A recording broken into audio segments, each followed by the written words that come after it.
Tomorrow is December 7th, a date which will live in infamy. But today, December 6th, is a date that should live in clarity. On the evening of December 6, 1941, the United States was still stuck in the Great Depression. The New Deal hadn't worked. Unemployment was still high. The debt was climbing. The economy was stagnant.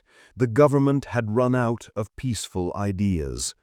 24 hours later, the Japanese bombed Pearl Harbor, and suddenly the economic problem was solved. We are taught that World War II was a battle of good versus evil, and it was. But beneath the morality play, it was also the greatest economic stimulus program in human history. It was military Keynesianism. Overnight, unemployment went to zero. Every factory was running 24/7.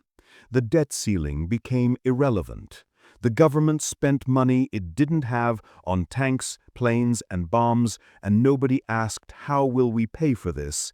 because the answer was survival. War is the ultimate reset button for a failing economy.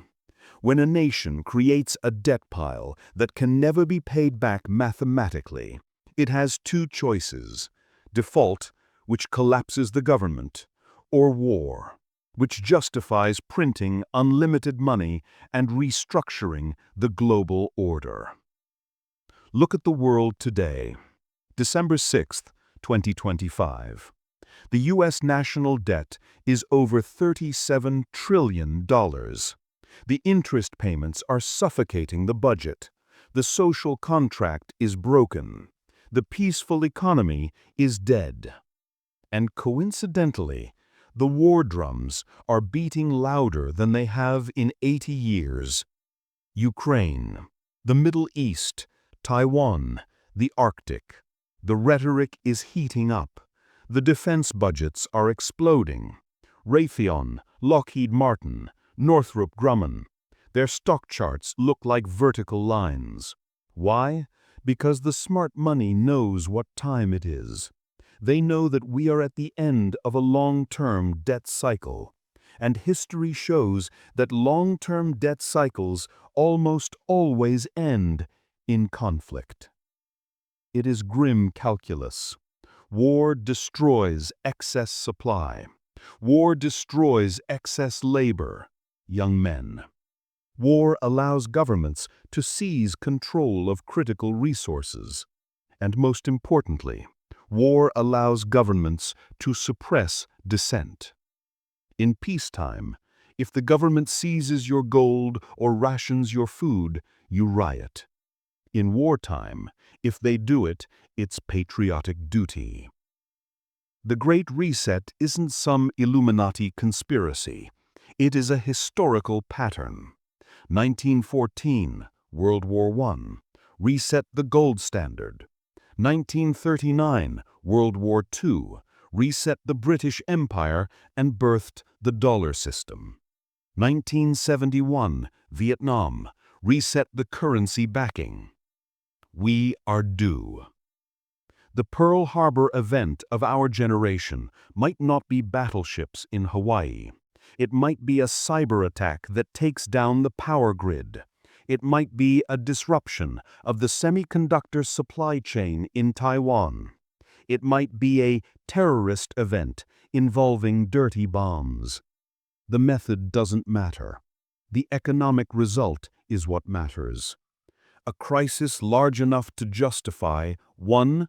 Printing trillions of dollars, hyperinflationary stimulus. 2. Implementing strict capital controls. You can't move your money. 3. Digital ID and rationing, CBDCs. They need an excuse. They cannot just say, "We printed too much money and broke the system." Sorry. They need to say, "We have to print this money to fight insert enemy here." The enemy justifies the theft. Look at the headlines today.